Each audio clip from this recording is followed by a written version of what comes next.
This side we have hormones, hypersecretion and hyposecretion.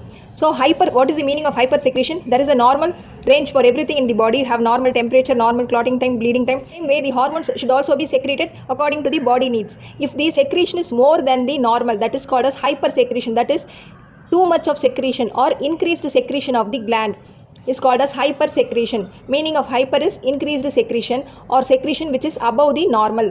Hyposecretion means decreased secretion or very minimal secretion, scanty secretion.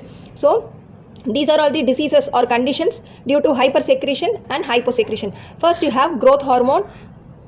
If there is too much of secretion, hypersecretion of growth hormone in children leads to gigantism. If the same thing occurs in adults, it is called acromegaly.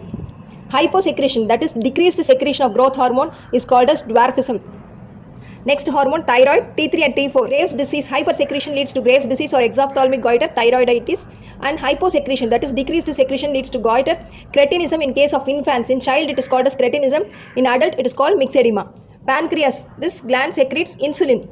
Deficiency of this insulin leads to diabetes mellitus. Antidiuretic hormone, this hormone is very important in maintaining the body fluids.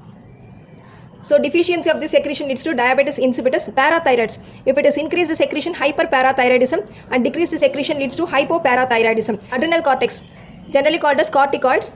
If there is increased secretion of corticoids, it leads to Cushing syndrome, and decreased secretion leads to Addison's disease. Adrenal medulla, which secretes epinephrine. There is a tumor called pheochromocytoma in which the epinephrine secretion is more. That is, hypersecretion of epinephrine leads to pheochromocytoma.